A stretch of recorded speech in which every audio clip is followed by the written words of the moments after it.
The airplane everyone calls safe kills more people per flight hour than at least 10 airplanes everyone calls dangerous. The Cessna 172, the most beloved trainer ever built, posts a fatal accident rate of 0.56 per 100,000 hours. Solid, but not the lowest. The so-called doctor killer, the Widowmaker, the airplane Congress tried to ground, they all beat that number. What if the most dangerous thing in general aviation is not the airplane on the ramp, it is the reputation in your head? We're counting down 10 feared aircraft that prove it, starting with number 10. In the 10th place, the Mitsubishi Mu-2B stands as a case study in how reputation can be rewritten by regulation. For decades, this high-speed twin turboprop wore the label Widowmaker, with a fatal accident rate that peaked at 6.62 per 100,000 flight hours, nearly 5 times the general aviation average, according to FAA and NTSB data from the early 1990s. But the real culprit wasn't the airframe. After the FAA imposed Special Federal Aviation Regulation No. 108, requiring every MU-2 pilot to complete at least 20 hours of ground and 12 hours of flight training, no exceptions, the fatal rate collapsed to just 0.75 per 100,000 hours. That is an 8-fold drop, achieved without a single airframe redesign. The MU-2 didn't change. The pilots did. Mandated training, not myth, turned one of the most feared airplanes in America into a statistical outlier for safety. The lesson, policy, and discipline can erase even the worst reputations. Number 9. The Beechcraft 5-tail Bonanza, better known by its old nickname, Dr. Killer. For decades, this airplane's reputation was cemented by celebrity tragedy and a relentless myth of structural failure. The most famous case was on February 3, 1959. Buddy Holly, Richie Valens, and the Big Bopper died when their V-tail Bonanza crashed near Mason City, Iowa. The Civil Aeronautics Board's official report found that the cause was not a broken tail, but a pilot who entered instrument weather without the training or experience to survive. Still, by the 1980s, studies by AOPA confirmed what pilots whispered. The V-tail's fatal in-flight breakup rate was 24 times higher than the straight-tail Bonanza, a real engineering problem. But here is where the story shifts. The FAA issued a series of airworthiness directives, mandating tail reinforcement and inspection. Over the following years, the V-tail's structural failure rate collapsed and the fatal crash rate fell below the level that its reputation would suggest. The myth persists, but the numbers tell a different story. Engineering fixes and regulatory action transformed the V-tail Bonanza from a cautionary tale into a safer machine, even as the legend lingers in hangars and headlines. 8th place belongs to the Mooney M20 series, a plane that has been dogged for decades by the notion that speed equals dangerous.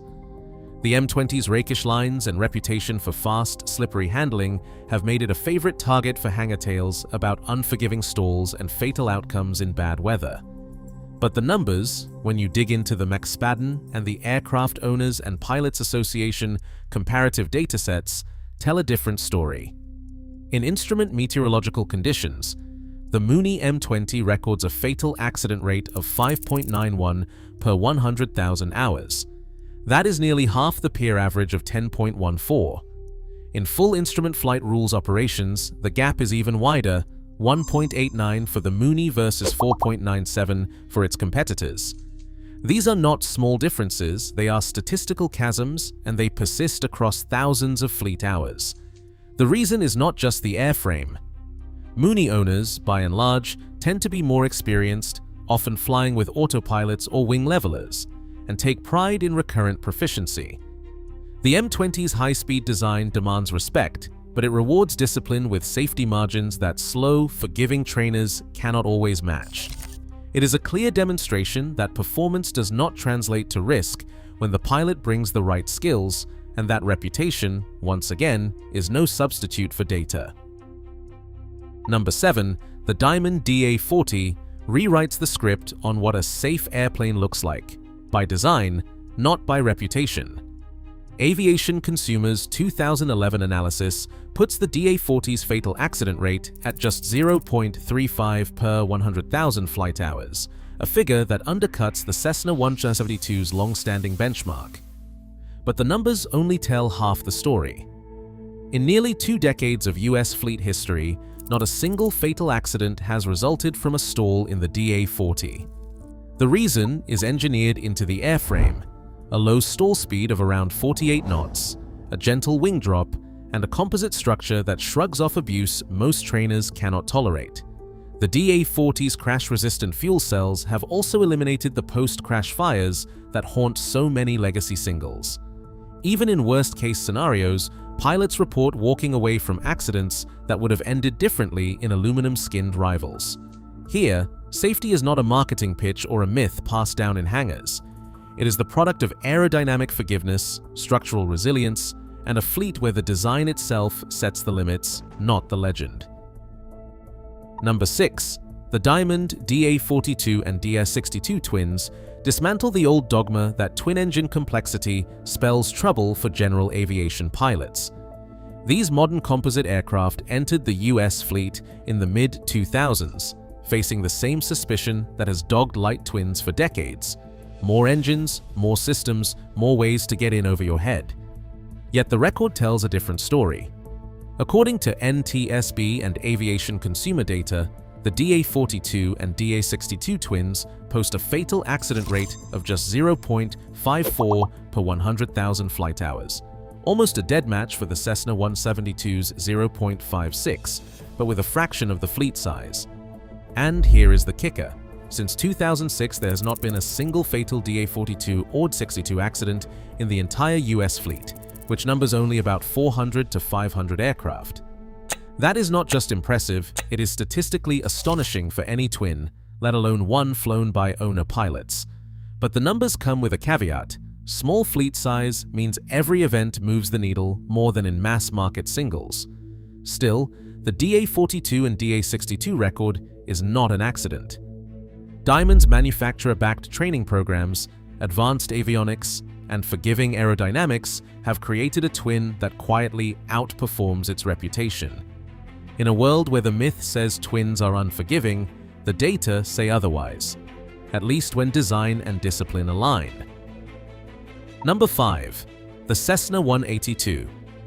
Skylane flips the script on what pilots expect from a heavier, faster sibling of the classic Cessna 172.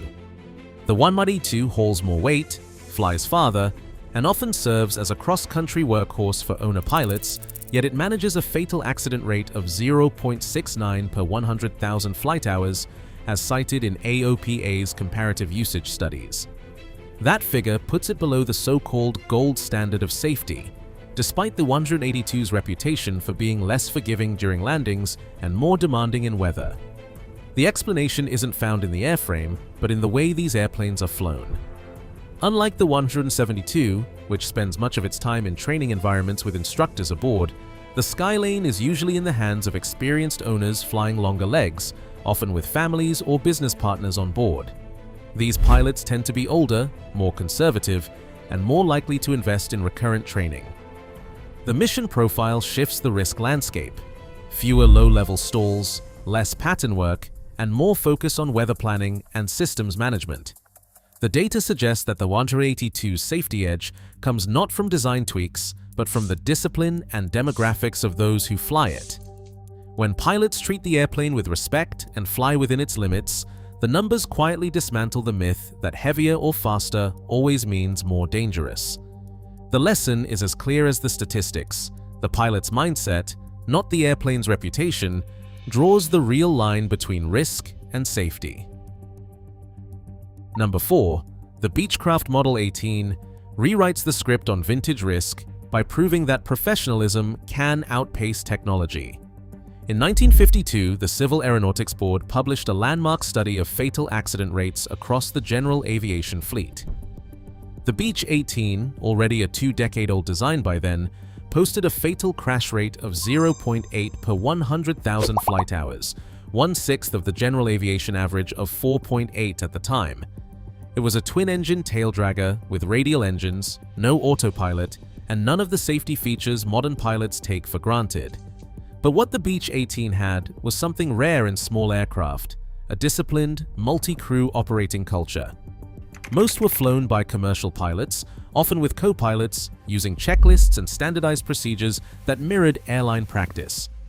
Maintenance was regulated and meticulous, with operators following strict schedules for everything from engine overhauls to propeller balancing. Accidents were rare not because the airplane was forgiving, but because the people flying it treated every flight as a professional operation. The Beech 18's legacy isn't about nostalgia or romance. It's about the cold math of risk. When training, culture, and procedure come first, even a taildragger from the 1930s can outperform the safety record of modern so-called safe singles. The numbers don't lie, reputation once again does. Coming to the top 3, the Piper J3 Cub stands as a paradox in aviation safety, a machine so innocent in appearance it has become a symbol of carefree flying.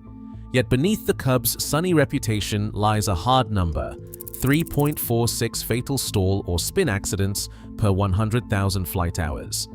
That's over 6 times the rate posted by the Cessna 172, according to NTSB and AOPA comparative analyses. The Cub's simplicity is its greatest strength and its greatest risk. With no flaps, no electrical system, and a docile stall, pilots are lulled into thinking the airplane will always forgive. But the data say otherwise. Low-altitude maneuvering, quick turns over fields, and informal flying habits turn the Cub into a trap for the unwary. NTSB records show a pattern: loss of control in the traffic pattern, stalls during low passes, and fatal spins that develop too close to the ground for recovery. Many of these accidents are not about mechanical failure or hidden design flaws. They are about pilots who underestimate the airplane precisely because it seems so gentle. Tailwheel handling, often taught as an afterthought, adds another layer of risk. For every story of a Cub landing on a country road, there is an accident report detailing a ground loop, a bounced landing, or a stall just after takeoff. The lesson here is sobering. A friendly reputation can breed complacency, and in aviation, complacency is the most dangerous system failure of all. The Cub reminds us that the real hazard is not always found in the airplane, it is in the stories we choose to believe. Number 2, the AOPA Air Coupe stands as the ultimate irony in the history of aviation safety marketing. In the 1940s, AOPA's advertisements promised a revolution, an airplane so safe it was spin-proof by design. The Air Coupe's interconnected rudder and aileron controls made coordinated flight automatic, and the manufacturer claimed it was physically impossible to enter an unintentional spin. The message was clear. Here was an airplane that could turn any driver into a pilot, no special training required. But the data tell a different story. Vintage NTSB accident tables from the 1970s show that the Air Coupe's fatal stall and spin rates were not just higher than its own marketing would suggest, they were actually worse than the so-called Dr. Killer Bonanza and the supposedly treacherous Piper Cub. In fact, the Air Coupe's ground loop accident rate outpaced the Cub's, despite the Air Coupe's tricycle gear. Accident narratives reveal a pattern. Pilots, lulled by the promise of invulnerability, neglected basic stall awareness and recovery skills. The result was a fleet prone to low-altitude stalls, botched landings, and fatal mishaps that no marketing campaign could explain away.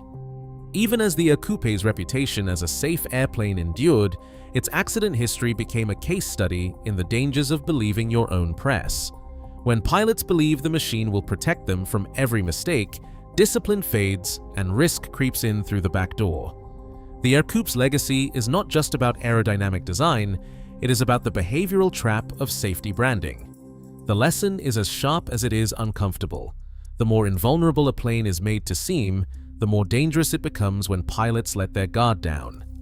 This paradox sets the stage for the next chapter in aviation's safety story, where even a parachute cannot save you from complacency. And finally, in first place, the Cirrus SR-20 and SR-22, built with a parachute and sold as the safest singles in the sky. The story of these airplanes is the ultimate inversion of aviation's reputation game. In the years before 2012, the Cirrus fleet posted a fatal accident rate of 1.6 per 100,000 flight hours, according to Aviation Consumer's 2011 analysis. That is not just higher than the so-called dangerous types on this list, it is higher than the general aviation average of 1.2. Here is the paradox. The airplane with a parachute, designed to make headlines for saving lives, became the cautionary tale. The Cirrus airframe parachute system, known as CAPS, is a marvel of engineering, a rocket-fired canopy that can lower the entire airplane, pilot and passengers, safely to the ground. Yet in nearly half of all fatal Cirrus accidents before 2012, the parachute was never used. The Cirrus Owners and Pilots Association, COPA, found that 83 pilots died in situations where CAPS was well within its operating envelope, but the handle stayed untouched. The hardware was there, the safety net was packed, but in the moment of crisis, pilots hesitated, delayed, or never even reached for the handle. Decision latency, the gap between recognizing danger and taking action, became the real killer. This was not a flaw in the system or a bad batch of parachutes, it was a human problem. Early Cirrus training focused on the airplane's technical marvels but left a blind spot: when to pull the chute and how to overcome the instinct to fight for the airplane instead of giving up control. The result was a pattern of preventable fatalities in an airplane marketed as spin-resistant, stall-proof, and parachute-equipped. The numbers did not match the promise, but the story does not end there. In 2011, Cirrus and COPA rewrote their training curriculum, putting CAPS decision-making front and center. The effect was immediate and dramatic. By 2014, the fatal rate had dropped to 0.42 per 100,000 hours, an 81% reduction achieved without a single hardware change. The same airplane, flown by pilots with a new mindset, became one of the safest in the fleet.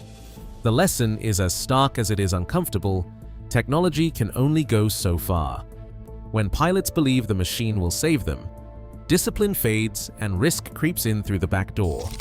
The Cirrus story is the final proof: reputation, hardware, and hope are no match for training, decisiveness, and the willingness to act before it is too late.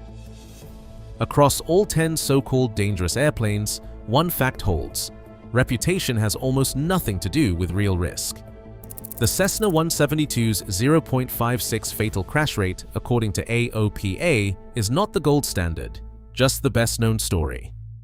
Training, discipline, and pilot mindset beat airframe design every time. In aviation, the real hazard is not the airplane, it's the mythology we trust more than the numbers. Fly the data, not the legend.